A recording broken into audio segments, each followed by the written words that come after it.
بسم الله الرحمن الرحيم الحمد لله رب العالمين والعاقبة للمتقين ولا عدوان إلا على الظالمين وأشهد أن لا إله إلا الله وحده لا شريك له الملك الحق المبين وأشهد أن محمدا عبده ورسوله وأمينه على وحيه وصفيره بينه وبين خلقه صلى الله عليه وسلم وعلى آله وصحبه ومن تبعهم بإحسان إلى يوم الدين. أيها المؤمنون، assalamu alaikum wa rahmatullahi wa barakatuh. Banje izina ry'Imana nyirimpuhwe nyirimbabazi, ikuzo nishimwe ni irya Allah nyagasani w'ibiremwa. Ndahamya ko nta yindi Mana ikwiye gusengwa uretse Allah, anahamya ko Muhammadi ari intumwa ye akaba n'umugaragu we, ndetse ni n'umwizerwa mube, akaba umuhuza hagati ye n'abagaragu be. Mana muhundagazeho amahoro n'umugisha we n'abo mu rugo rwe n'abasahaba be n'abazakurikira inzira ye kuzageza ku munsi w'imperuka. Bavandimwe duhuriye ku kwizera Imana imwe itabangikanywa, basuhuje mu ndamutso y'abemera. Amahoro y'Imana abane namwe. Mu isomo ryatambutse twaganiriye ku kwemera abamarayika. Uyu munsi tugiye kuganira ku isomo rijyanye no kwemera ibitabo by'Imana. Iri somo murigezweho n'umuvandimwe wanyu Sheikh Musa Habarurema. Mu gitabo ukwemera kwa Ahlus-Sunnah wal Jamaa twaboneye hamwe uburyo twemera abamarayika. Uyu munsi tugiye kurebera hamwe ukwemera ibitabo, al-imanu bil kutubi. Mbakangurira gukanda kuri subscribe ndetse no kunzogera kugira ngo isomo tuzajya dushyiraho mujye muhita mubasha kubona ubutumwa ubahamagarira kurikurikira. Kandi iri somo nimba urikunze wibuke gukanda kuri share urisangiza abandi, kuko ugaragaje icyiza anganya ingororano n'uwagikoze, kandi muri bo bombi ntawe ugabanyirijwe ibihembo. Ahlus-Sunnah wal Jamaa twemera kandi ko Imana isumba byose yahishuriye intumwa zayo ibitabo by'ibimenyetso kuri bose n'inzira ku bakozi bibigisha ubwenge binabeza. Twemera kandi ko Allah yahaye buri ntumwa igitabo. Imana isumba byose ibitubwira muri surati al-Hadid, isura ya 57 aya ya 25 igira iti: laqad arsalna rusulana bil bayyinati wa anzalna ma'ahumul kitaba wal mizana liyaquma an-nasu bil qisti. Rwose twohereje intumwa zacu tuzihaye ibimenyetso bigaragara n'ibitangaza, ndetse tunazihishurira ibitabo n'ubutabera kugira ngo abantu bimakaze ubutabera. Ahlus-Sunnah wal Jamaa twemeraho kandi muri ibyo bitabo tuzi ibikurikira: igitabo cya mbere ari cyo Taurati, igitabo Imana yahishuriye intumwa Mose, Allah amuhe amahoro n'umugisha. Iki gitabo nicyo gitabo gikomeye cyane cy'abana ba Isirayeli, kirimo umuyoboro n'urumuri. Ni nacyo abahanuzi biyeguriye Allah, abihaye Imana n'abamenyi b'idini bifashisha mu gukiranura Abayahudi, kuko bahawe inshingano zo kubungabunga igitabo cya Allah kandi bari n'abahamya bacyo. Iri somo turisanga muri Qur'ani Al-Maida, isura ya 5 umurongo wa 44. Allah arabivuga agira ati: fiha huda wa nurun yahkum biha an-nabiyyuna alladhina aslamu للذين هادوا والربانيون والأحبار بما استحفظوا من كتاب الله وكانوا عليه شهداء. Igitabo cya kabiri ni igitabo cy'ivanjiri Imana yahishuriye intumwa yayo Yesu, Imana imuhe amahoro n'umugisha. Ahamya Taurati aranayisoza.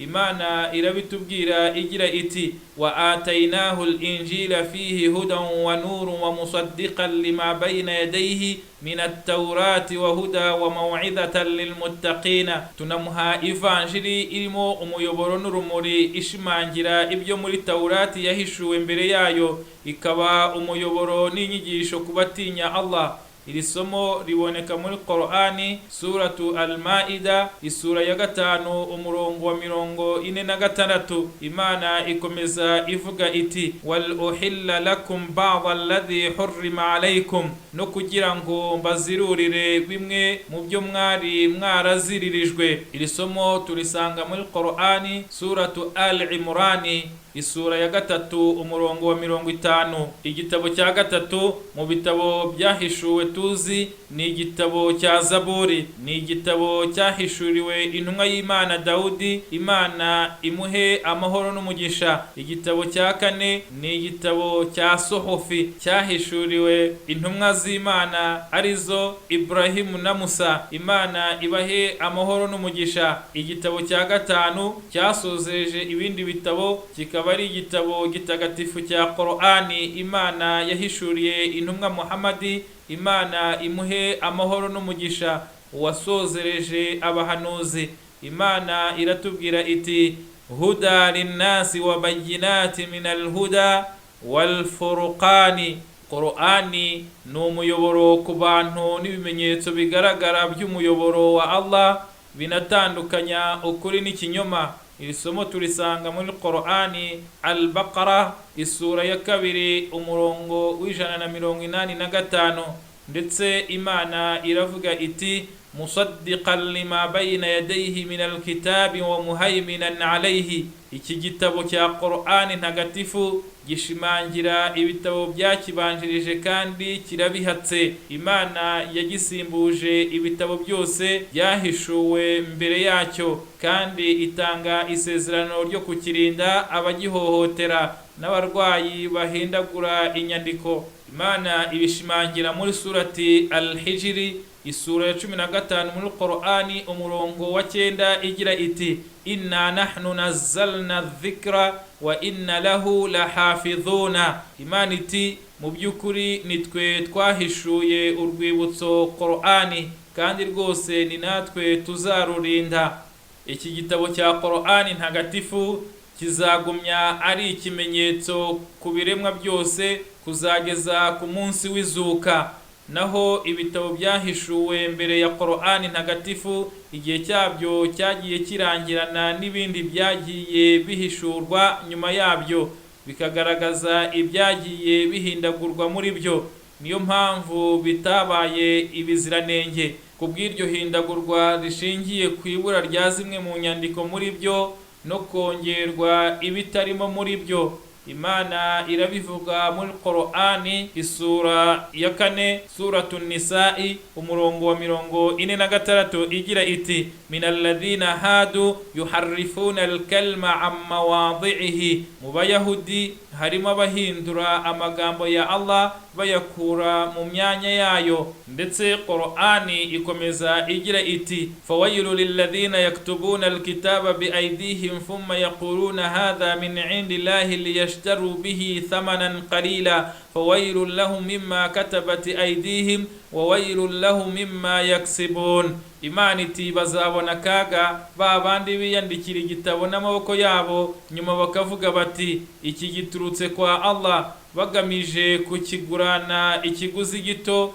cyangwa se indonke z'isi. Bazabona kaga gakomeye kubera ibyo amaboko yabo yanditse, kandi bazabona kaga gakomeye kubera izo ndonke babona. Iri somo turisanga muri Qur'ani suratul Baqara isura ya 2 muri Qur'ani umurongo wa 79. Ndetse Imana ikomeza ivuga iti قل من أنزل الكتاب الذي جاء به موسى نورا وهدى للناس تجعلونها قراطيس تبدونها وتخفون كثيرا. Vuguti none se ninde wahishuye igitabo Musa yazanye cyari urumuri n'umuyoboro ku bantu, nuko mukakigira impapuro zitatanye mugaragaza zimwe inyinshi mukazihisha. Iri somo riboneka muri Qur'ani suratu Al-An'am isura ya 6 muri Qur'ani umurongo wa 91. Imana mu kugaragaza yuko bagendaga bahindagura ibitabo ikomeza ivuga iti wa inna minhum la fariqan yalwuna alsinatahum bil kitabi litahsabuhu min al kitab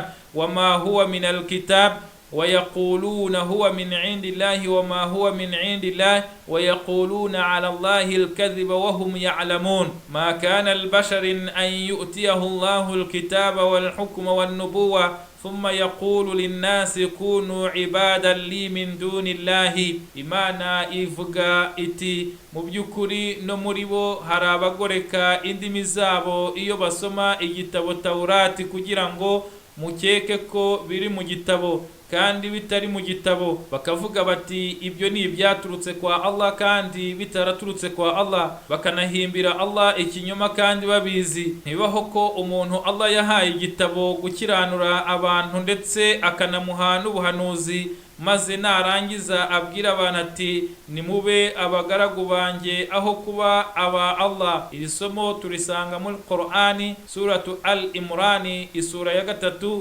kuva ku murongo wa 78 kugeza ku murongo wa 79. Imana ikomeza ibwira abahawe igitabo igira iti ya ahlal kitabi qad ja'akum rasuluna yubayyinu lakum kathira mimma kuntum tukhifuna min alkitab, kugeza ku jambo ry'Imana rigira riti laqad kafara alladhina qalu inna allaha huwa almasih ibn maryam. Yemwe abahawe igitabo mwagezweho n'intumwa yacu Muhammadi ibasobanurira byinshi mu byo mwahishaga mu gitabo Taurati n'Ivanjiri, kugeza ku ijambo rye rivuga riti rwose babandi bavuze bati mu by'ukuri Imana niyo Mesiya Yesu mwene Mariya barahakanye. Iri somo niryo dusozerejeho, riboneka muri suratul Maida isura ya 5 umurongo wa 15 kugeza ku murongo wa 72. Bavandimwe, iri somo mwarigezwagaho n'umuvandimwe wanyu Shehe Musa Habarurema.